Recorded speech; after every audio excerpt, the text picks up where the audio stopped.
Thank you. Thank you, Mr. Speaker. Mr. Speaker, I rise to add my voice to the support of Budget 2026 under the important theme of putting people first. Mr. Speaker, let me quickly deal with the contribution, if you will, of my shadow. Mr. Speaker, the figures for domestic violence were inaccurate. I don't know where those figures have come from. Mr. Speaker, we are in fact experiencing in 2025 a decrease in the reports of domestic violence and an increase in the proportion of convictions as it relates to the cases that have been reported. So in all around, we are actually seeing improvements in the domestic violence statistics. The report is available, please, Mr. Speaker. Mr. Speaker, the fire, prison, and the Guyana Police Force has seen historic levels of investment by this PPPC government from the year 2020 and 2025. And Mr. Speaker, and these investments will continue in 2026. But it's important to announce to this House and to my shadow, Mr. Speaker, that on every level, we are seeing return on the investment. Crime is down historically by 25.5%, serious crime down by 25.5% from the end of 2025. Recidivism rate, where the young people from the Guyana Police Force is the lowest it is in the region at 14%. The rest of the Caribbean region is seeing a recidivism rate of 40 and 50%. And she walks out when they don't want. Mr. Speaker, it is so disheartening, Mr. Speaker, to see the level and to hear the level of misinformation and an incompetence coming from the other side of the House. And Mr. Speaker, added to which, there seems to be an unwillingness to discourse and to learn. So the idea is to come to this House, spew the rhetoric,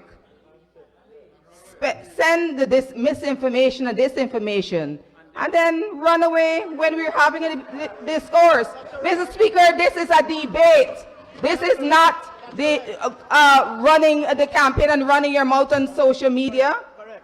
It's not Facebook. This is not a brawl. This is a debate.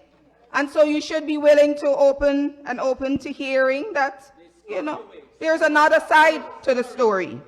But Mr. Speaker, that being said,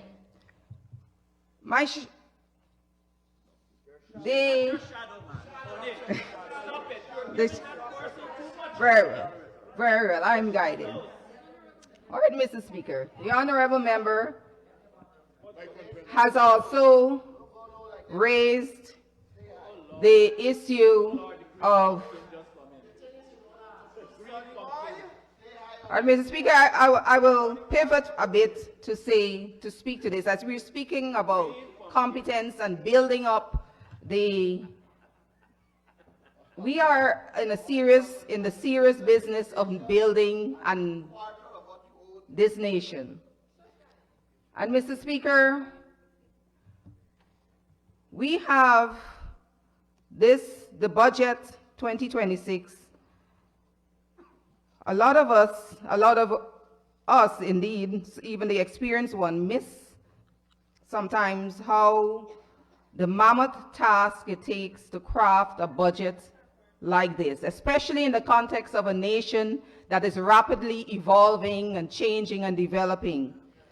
And as we're talking about shadows, I took a look around, Mr. Speaker, over this week at the members on the opposite side as we are comparing, looking at the shadows, and I realized, Mr. Speaker, that the Honorable 𝐁𝐔𝐃𝐆𝐄𝐓 has demonstrated, along with his staff, such an expertise, acumen, astuteness, where it comes over these past few years, where it comes to crafting and presenting to this Assembly a budget that is fit for purpose, for a growing economy. And then I looked around and I thought, but who can shadow this venerable 𝐁𝐔𝐃𝐆𝐄𝐓? When was they were smart? They didn't bother. They didn't even bother. They threw up their hands. They didn't even bother. And I looked around and I was, I did and I hope my colleague will forgive me for this. I did a quick Google of 𝐁𝐔 and his qualifications. I know 𝐁𝐔 must forgive me for this. And Google does not do him justice in terms of the length and breadth and depth of his qualifications. And he's modest, Mr. Speaker. But, Mr. Speaker, I want to make the point that competence matters. You cannot come to this house mouth off, bereft of ideas, Some of them on the other side claim that they can shadow the Minister of Health and the Minister of Finance together with their 50 minutes that they have. Now, Mr. Speaker, I wish to congratulate the Honorable Dr. 𝐁𝐔𝐃𝐆𝐄𝐓 and the staff of the Ministry of Finance in crafting this budget, as well as the staff from the ministries all across the public servants for the work that they have put into, months and months of work in crafting this budget. My shadow mentioned in her social media while she took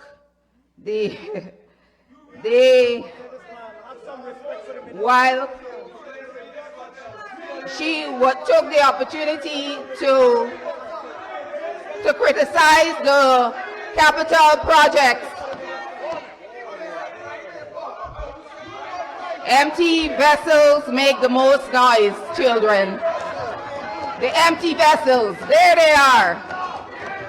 She mentioned, Mr. Speaker, that the capital projects at the Ministry of Home Affairs, one of the capital projects, that some of the money could have been used. The money that she claims that was wasted could have been used for other social programs. And I invite the Honorable Shadow to consider what $11 billion could have been used for. I invite her to consider, as she knows what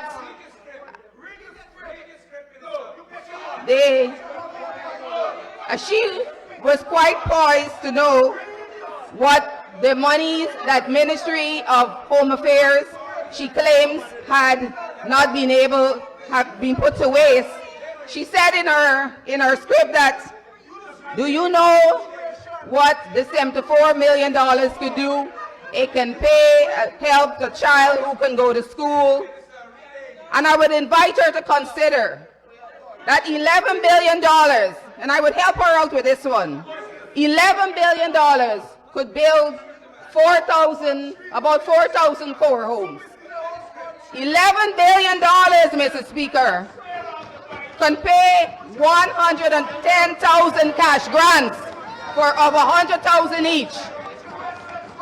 $11 billion, Mr. Speaker, can pay 1,000 workers minimum wage for 9 years. And I will invite the Honorable Shadow to go and consider what else $11 billion can do.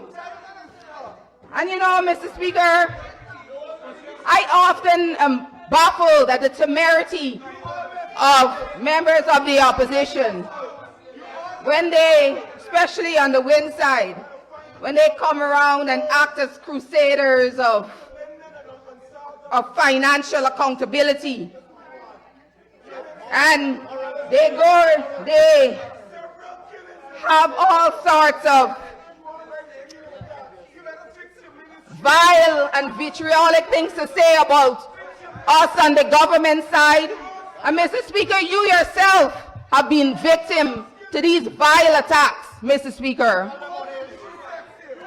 And I'm wondering what gives them this moral authority to crusade around and say that they're the virtue and paragons. He said, I am here to call out all the wrongs. I am a crusade for the truth. What gives them that temerity, Mr. Speaker? Mr. Speaker,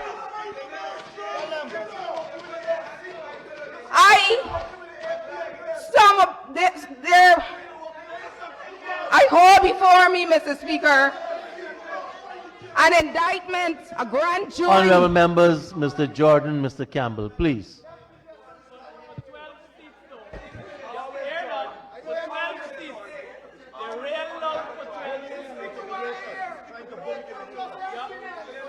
Mr. Speaker,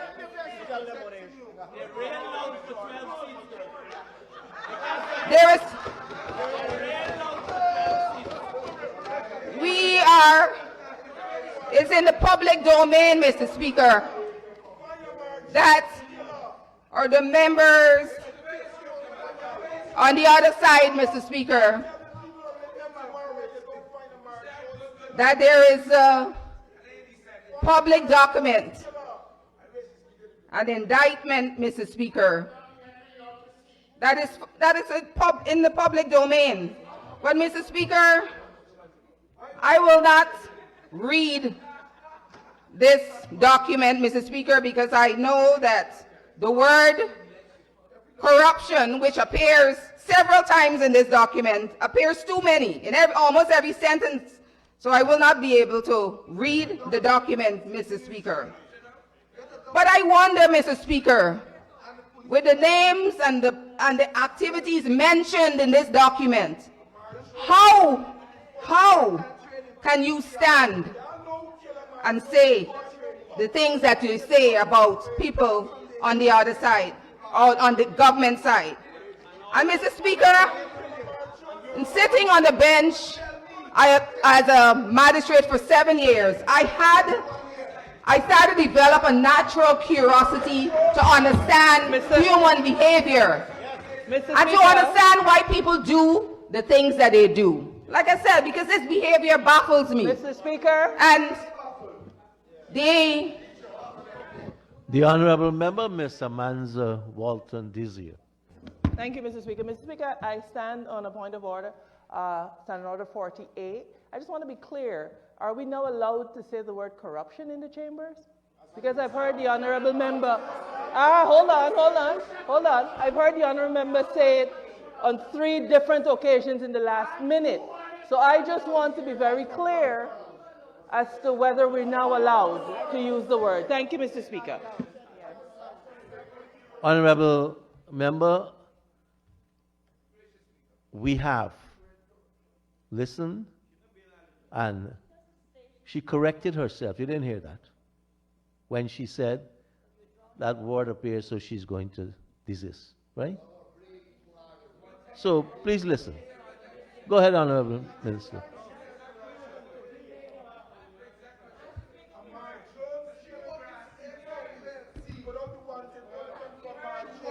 Mr. Speaker, as I was saying, I developed a natural curiosity, Mr. Speaker, as in my time on the bench as to understand human behavior and why is it that people are motivated to do the things that they do. And I spent a lot of time reading the works of Carl Jung, the Swiss psychologist and psychoanalyst, and Young, thank you very much. Wait, that's Queen Turkey. The Your pronunciation. that is okay. I stand corrected. It is spelled J-U-N-G. That's the spelling of the name. Lecturing us on pronunciation again. But he describes, Mr. Speaker, the mechanism, the individual that an individual deploys, that is projected, that is called projecting of traits that you most abhor in yourself onto other people. He coins this phrase, Mr. Speaker, as shadow, ironically, shadow projection. The shadow being the dark things in yourself that you can't confront, and so you want to project it. You project it onto the other person and criticize them for it. Criticize them for it. Mr. Speaker, it's a defense mechanism that individuals deploy unconsciously because they have to attribute their own thoughts and feelings and bad behavior onto the other person to avoid dealing with the shame and the discomfort and insecurity that these thoughts come. We don't allow that word either.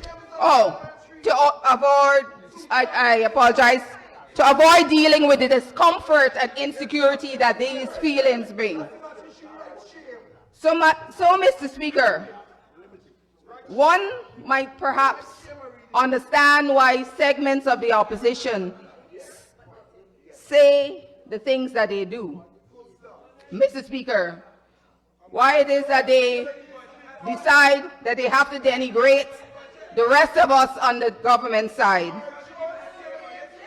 And Mr. Speaker, we should listen to what they say, Mr. Speaker. We should listen carefully because they are really telling us about themselves. Mr. Speaker, I would like to coin the rest of my remarks from the budget speech of March 12, 1993. Mr. Speaker, and I do this, yes, Mr. Speaker, because Honorable Minister, I see the Honorable Member Ms. Amanza Walton Desir, who puts herself up on a pedestal, always, and the Honorable Member Mr. Jordan, who last night I had to say a few words to, are now treading on a particular standing order. Go ahead, Honorable Minister.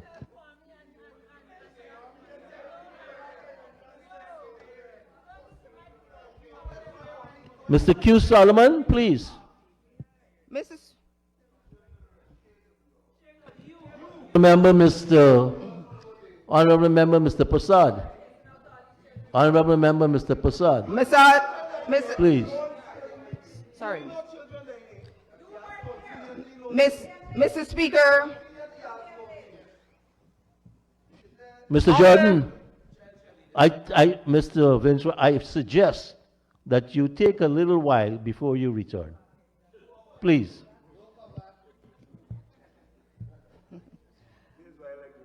Mr. Speaker, clearly some things are rattling them. Mr. Speaker, I would like to coin my remarks for these next few minutes within the context of a little sojourn in history. Because, Mr. Speaker, we've been finding that there has been a deliberate... Honorable Minister, Honorable Mr. Campbell on his feet. Microphone. Mike. Mr. Speaker, I know you spoke to this before, but I am forced to stand on Standing Order 38, subsection 6, that a member, especially a member of 6 years, almost 6 years in this House, continues to read her speech without the leave of the Speaker, sir. Sorry, it is ridiculous. Honorable Member Mr. Campbell, clearly you have a vantage point that I don't have. Honorable Minister, please continue. Mr. Speaker, just for the record, I have nothing written. I'm making reference to all of my notes. There's no speech written here, Mr. Speaker. But that's the substance with which we have to deal with in this House, Mr. Speaker. We're in this government side in the business of building a nation, serious business. And this is the intervention he makes in the middle of my intervention. This is our shadow Minister of Finance, 15 minutes allotted. And by the way, he designated, Mr. Speaker, himself the shadow because it was the opposition, the main opposition, that has that liberty to designate a shadow minister. But he has prescribed on himself the shadow minister of finance, and gets up to make, yes, that intervention. So, Mr. Speaker, as I move on, it is. Honorable Member, Mr. Campbell. The honorable member has just made an accusation that I at some point designated myself Shadow Minister of Finance. In the same way, Mr. Speaker, and I've sent you a video today where I was quoted wrongly yesterday. In the same way, I remember saying yesterday. I will uphold that intervention. Don't impute, because I don't know that the Honorable Minister appointed himself shadow. Right? Yes. Mr. Speaker, I heard him say that I am the shadow minister. I am shadowing the Ministry of Finance. I heard, and Health, Mr. Speaker. I did not make that up, Mr. Speaker. Honorable Minister, we will check back the notes. Thank you, Mr. Speaker. Thank you. Good. But that's the same thing he said he is shadowing.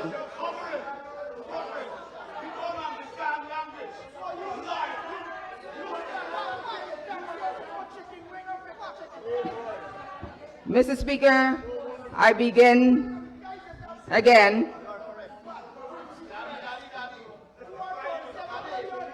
Once again, Mr. Speaker, we find that on the other side, they continue to be strangers to the truth in many instances.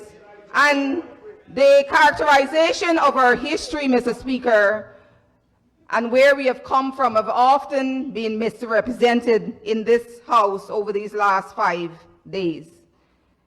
And Mr. Speaker, it is in that context that I beg your leave, Mr. Speaker, to use the budget speech of March 12, 1993, to give a brief history lesson of where we've come from, especially for the young people, Mr. Speaker. Because as the saying goes, those who do not remember their history are doomed to repeat it. And Mr. Speaker, I go on to read this budget speech. It begins in September 1990, when general elections were called. All the opposition parties rejected the call demanding that procedures to make the elections free, fair, and transparent were effected before such elections took place. The heroic struggle of our people, supported by the efforts of the Carter Center, United Nations Development Program, other agencies, and friendly government, culminated in the change of government. We are grateful to the international community for the process of making free and fair elections a reality. This achievement resulted in the installation of the PPP civic government, which takes pride in declaring itself as a government of the people, by the people, and for the people. Mr. Speaker, this budget presentation is indeed a most significant event in that it is our first budget. This is the context that I want the nation and this House to hear. This is our first budget after being kept out of office for 28 years. The last time this party stood before the House to present a budget was December 31st, 1963.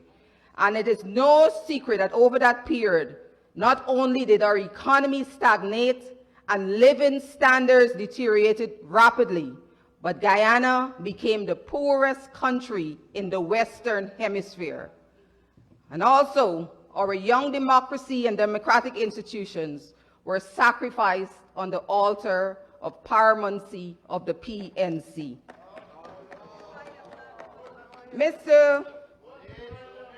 His Excellency, the President, has said, with the support of a wide cross-section of freedom-loving Guyanese, fought hard and long for over 25 years to return democracy to our people. Mr. Speaker, this economy has been surveyed, analyzed, and subjected to innumerable consultation. The submission of the PPPC Civic is that the damage over these years was indeed devastating. The PNC hurricane leveled everything in its path, leaving no gain but a great deal of pain in its trail. This honorable member, Dr. David Hines, is the misery with which you are referring to.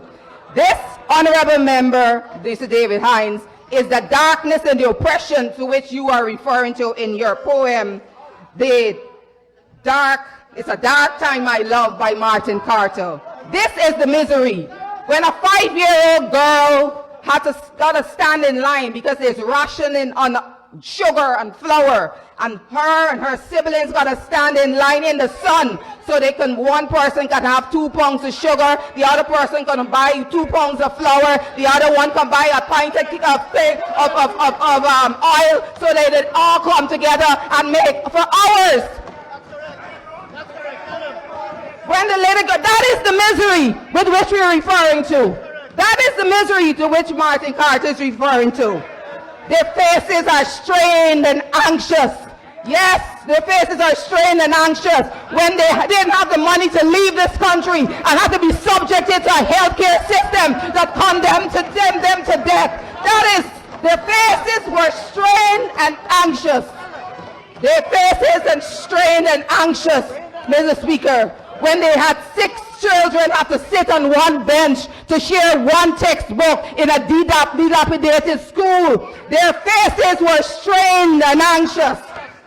Honorable Member David Hines, the PNC regime put people last, Mr. Speaker, and honorable members, under the PPP civic government, people come first. 33 years ago, Mr. Speaker, And he will do it again. the finance minister, as he then was, time is, Yes, they would want to. that is why, Mr. Speaker, when we don't know our history, because we gave them a chance again in 2015, but I move on, and it's the same thing.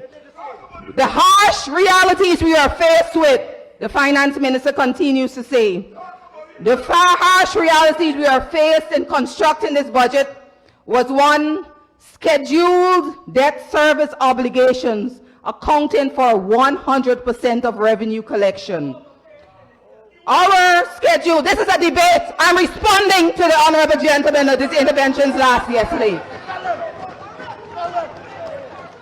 Our scheduled debt service obligations accounted for 100% of revenue collection, infrastructure in a state of disrepair, inability to execute projects and draw down on external loans, grants, and other forms of financial aid, incompetence. infrastructure in disrepair, no money to pay the social services, no money to pay for the schools. Now, Mr. Speaker, we are happy to announce that Guyana is at a state where 5.5% of our revenue is being made to service debt. So we have the balance of that to pay for social services. Schools, hundreds of schools being built, hospitals being built, world-class healthcare being established. In 2026, Mr. Speaker. And Mr. Speaker, I will move on quickly because I know my time is going to be expended. But Mr. Speaker, the compounding of harsh realities going on, Mr. Speaker, on the compounding of the harsh realities have been the wild, inflammatory charges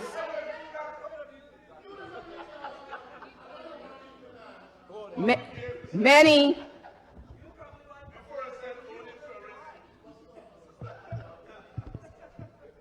compounding all the harsh realities have been the wild, inflammatory charges of ethnic discrimination, which the PNC and its leaders, to no avail, have consistently tried to corrode the legitimacy of the new government. Mr. Speaker, the vast majority of Guyanese will not continue to tolerate this cheap, divisive tactics. In recent times, because you've been relegated to 12 seats from 31, that's how we know that they're not going to continue with. In recent times, Mr. Speaker, this pathetic drivel and rhetoric has sunk so low that under the guise of freedom of expression, the PNC, APNU, AFC, all of the iterations of the pen, continues its invective on this due democratic government charged with a mandate from the Guyanese people to correct the excesses of a failed and sunk regime whose only last straw was ethnicity. Mr. Speaker, we continue to see this display by the intervention of David Hines, the honorable member, where he stood there with his 15 minutes intervention, pointed to the government side of the house and said the ancestors would be more joyful if the African Guyanese on that side, pointing to our side of the aisle, would stand up for the Afro-Guyanese dignity. Mr. Speaker, if we would stand up for the African Guyanese dignity. Mr. Speaker, he also used his last couple minutes to further the divisive rhetoric of who gets more and who don't get more. The hate, the division, Mr. Speaker, people are not going to tolerate it anymore.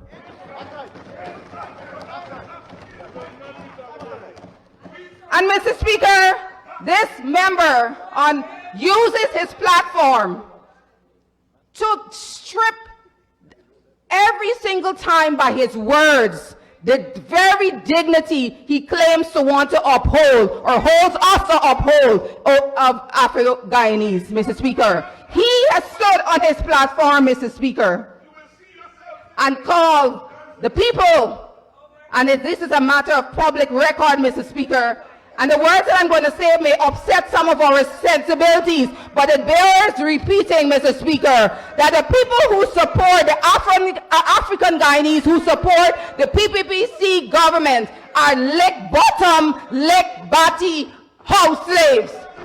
Mr. Speaker, I know it upsets our sensibilities, but Mr. Speaker, it has to be said, because this is the indignity with which... Honorable Minister, say it outside of the House, so let's keep in here to the high level you said we should. Mr. Speaker, I am authorized to give you 5 minutes to conclude. It starts now. Mr. Speaker,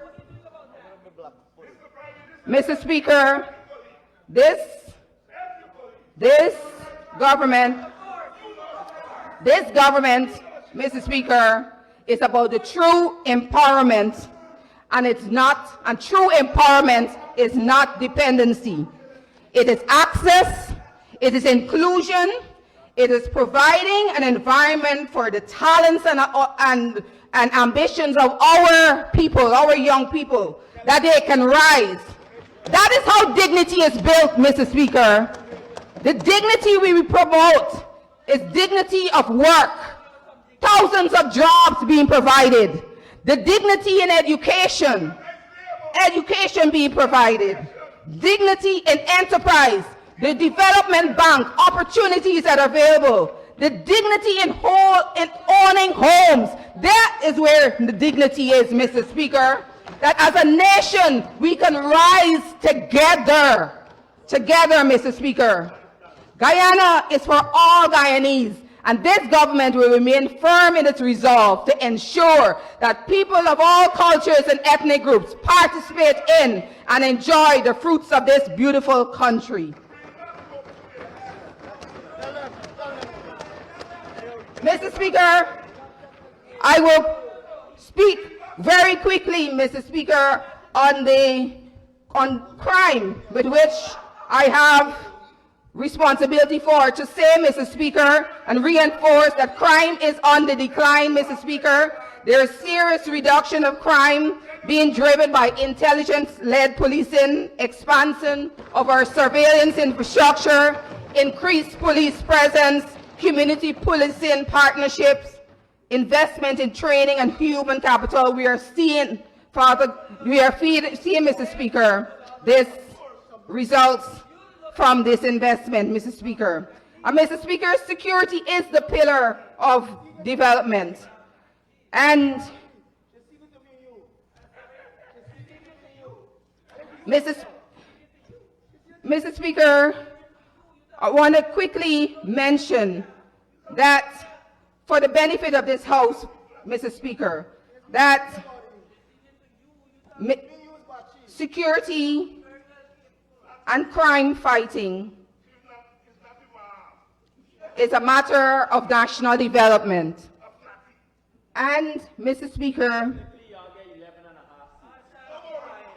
we continue to face the scourge of financial crime in our country, the threat of financial crimes, as all crime, on our national development. And we would like, Mr. Speaker,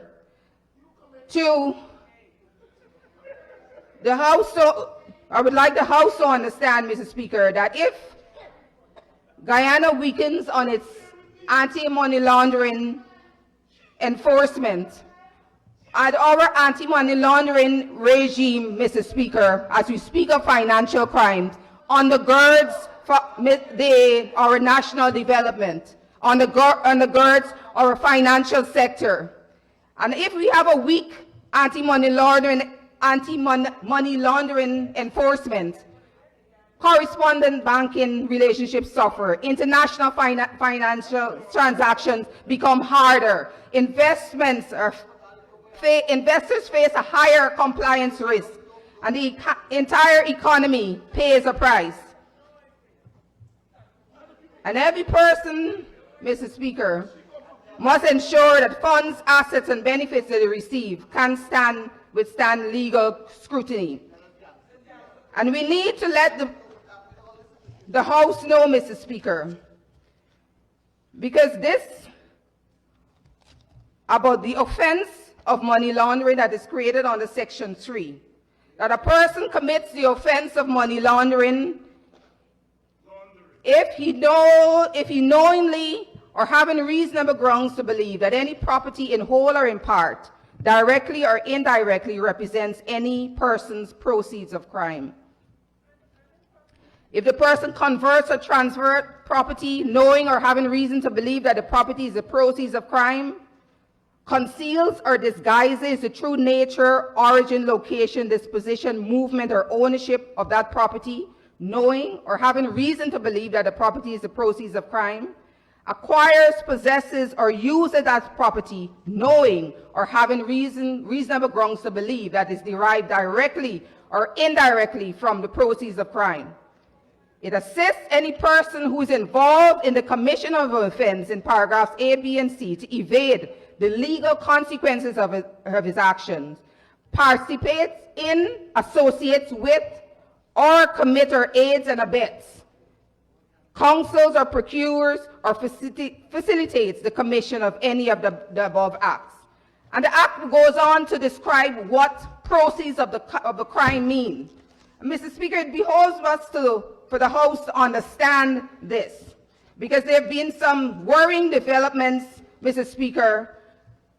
The proceeds of a crime means any property derived or realized directly or indirectly from a serious offense, and includes on a proportional basis property into which any property derived or realized directly from the offense was later converted, transformed, or intermingled, as well as income, capital, or other economic gains derived or realized from such property at any time since the offense, and indirect proceeds of a crime, including income, profits, or other benefits from the proceeds of the crime and property held by any other person, assets of every kind. What this regime, this AML regime, and this legal framework provides, Mr. Speaker, that if I go out and rob a store, take the money home to my father, and he takes his pension money that he was saving up, and we put it together. That is the commingling with which you're talking about, and we go and we buy a property together. The rent from that income property that you go and you rent subsequently, the rental from that property is proceeds of a crime. And that, Mr. Speaker, Minister, we wish as to. you're dealing with crime, you've Good, exhausted I will all close off, Mr. Speaker. Mr. Speaker, please indulge me. I will close now. Recidivism is down, historic numbers. Mr. Speaker, I want to close, Mr. Speaker, by noting that we will take financial crime seriously. We will continue to enforce our anti-money laws, and I, for the benefit of the House, read out the substance, and I urge this House to go read of what constitutes a crime under the Anti-Money Laundering Act. And Mr. Speaker, this matters to us because Guyana, as I wrap up, Guyana is on a trajectory of important nation building. Our financial sector, our financial regime has to be protected, and we will continue to protect it from crime and proceeds of crime and anything that will derail the growth and the trajectory of nation building that we are on. And Mr. Speaker, in the words of the finance minister as he then was, like never before, as we envision this, our new Guyana in 2026, as we grow and our nation building and we are transformed like never before, the words of Martin Carter, Guyana's celebrated poet, echoes in the hearts of our people, and now in this august chamber. Everywhere, the songs of life are floating, like new ships on a new river, sailing, tomorrow and the world, and the songs of life. And all my friends are, yes, tomorrow and the whole world, awake and full of good life. Mr. Speaker, I beg to commend this budget to the House and move the motion. Thank you very much, Honorable Minister of